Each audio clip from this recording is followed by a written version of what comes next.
will come to order. Thank you all for being here. This morning, the committee meets to consider the nomination of Mr. Elbridge Colby to be Undersecretary of Defense for Policy. I want to thank Mr. Colby for his willingness to serve again. I want to thank his wife, Susanna, and their children for being here today. It also says a lot that Mr. Colby will be introduced today by two distinguished friends, Vice President J.D. Vance and Senator Banks. We are informed that the Vice President is in traffic, and so after consulting to my right and left, we will proceed again because there are time constraints. And when the Vice President arrives, I think he'll be arriving just in time.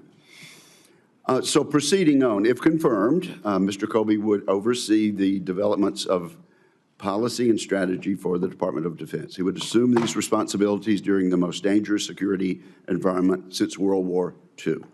The deepening military cooperation between China, Russia, Iran, and North Korea represents a complex and far-reaching set of threats. These threats demand a generational investment to revitalize America's military strength. They demand rapid Pentagon reform, and they demand a fresh look at strategies needed to achieve our national security objectives.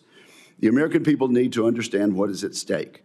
We should help the country appreciate the risks imposed to our way of life.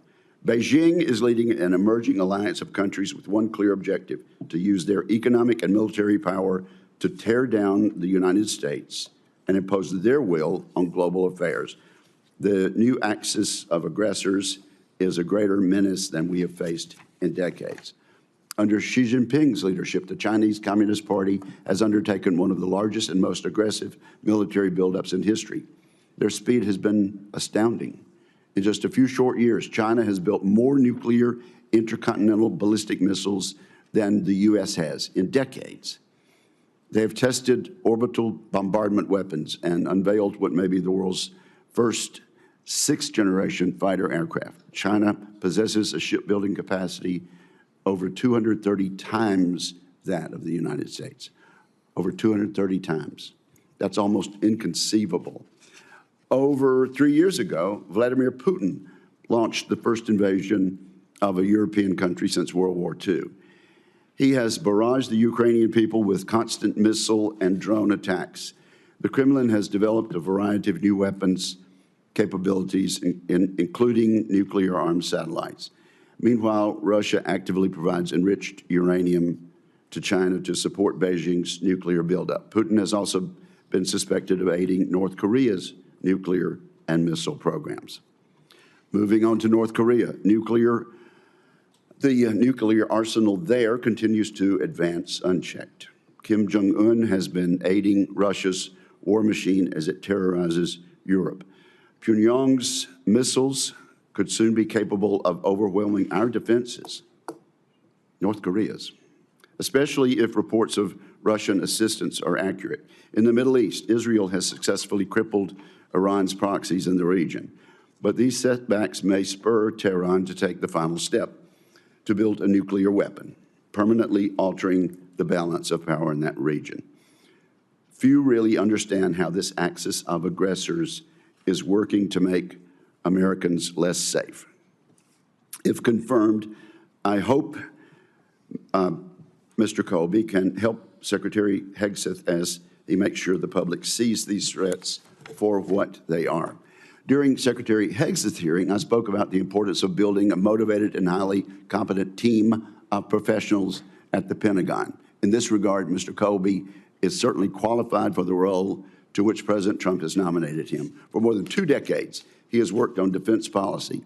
Mr. Colby previously served as the Deputy Assistant Secretary of Defense for Strategy and Force Development. In that role, Mr. Colby played a pivotal role in the formulation of the 2018 National Defense Strategy, the first real strategy in years. His leadership was crucial in helping the United States articulate the need for a new defense posture, one focused on strategic competition with China and Russia and the overdue modernization of our military. Mr. Colby and I have been ringing the same bell on military unpreparedness for years, particularly as it relates to China. This committee would echo exhortations on defense policy in the Western Pacific. We should make Taiwan a porcupine, and Taipei is sprinting in that direction. We should build a larger U.S. military footprint in East Asia, and we should accelerate the most important weapons programs to deter China. President Trump has made it clear that he intends to rebuild the military and reform the Pentagon. He campaigned on peace through strength. We all want to keep America safe and prosperous. To secure that peace will enable a golden age for America. But we do not now have the strength that can guarantee us the peace. Given the threat environment facing us, I strongly believe that we cannot simply pivot our attention and resources from one threat to another. That is an approach the Obama administration tried, and it did fail. We must be focused and strategic. But we need to be clear. Beijing sees its fight against America as a global fight. Beijing is not pivoting between theaters or among theaters. Significant American withdrawal in Europe, Africa, South America, or the Middle East will allow the Chinese Communist Party to overcome us strategically, even if we are able to prevent military conflict in East Asia in the near term. In the past few weeks, President Trump has killed 5 top al-Qaeda and ISIS terrorists. Good for him. He's greenlit more aggressive campaign against the Houthis and promised to support Israel to the hilt. All these policies are in line with the president's desire for lasting peace and prosperity in the United States. And Mr. Colby, I'm sure that is your desire too. Now, Mr. Colby, your views on each theater have seemingly evolved since 2018, and I'm sure there'll be discussions about that are worth exploring. It goes without saying that the elephant in this hearing room today is the recent developments with regard to Ukraine and Russia and this administration. I was disappointed and dismayed as I watched the televised meeting involving the President of the United States and President Zelensky. And I was distressed that the White House meeting ended without the signing of the minerals agreement, which was there to be signed, as I understand it. This was followed by a television appearance by President Zelensky, and then a visit to some of our friends in Europe, where there's much concern about the failure of that agreement to be signed. It was also followed that weekend by Mr. Putin's continued barrage of attacking apartments, civilian targets, and other areas in Ukraine. Not a good weekend for peace in Ukraine or world peace. The president's trying to get a peace deal in Ukraine, and I certainly hope we'll be able to get this back on the rails. I would like to hear your views on the potential there. Your views on President Trump's crystal clear Iran policy seem to have hardened considerably. Yet your views on Taiwan's importance to the United States seems to have softened considerably. I hope we can clarify those views today. And your views on the relevance of nuclear weapons in the next decade remain unclear to me. I would appreciate your comments on each of those issues. Mr. Colby, you've spoken frequently to audiences who are skeptical of the idea that U.S. peace and prosperity require us to wield U.S. power abroad.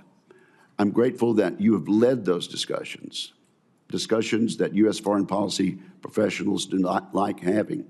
I expect your points on the limits of U.S. power remain nuanced and complementary to the president's peace through strength agenda.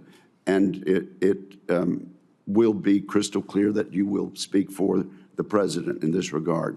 If you're focused on finding innovative ways to blend America's comparative advantages in this global fight against Chinese communists, I strongly believe you will be a boon to the president and to the United States of America.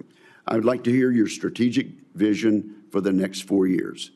I'd like to hear your comments on the plans I have released for rebuilding and reforming the military. In confirming Secretary Hegseth, we charged him with focusing on 4 guiding principles as he assumed office: lethality, efficiency, speed, and accountability. I also appreciate the easy access that he and I have had in conversations with each other since his confirmation. As Undersecretary of Defense for Policy, I'd like to know how you plan to execute in these 4 areas to support President Trump's Peace Through Strength agenda. So thank you very much for being here. We look forward to your testimony, and I now recognize Ranking Member Reed for his opening remarks.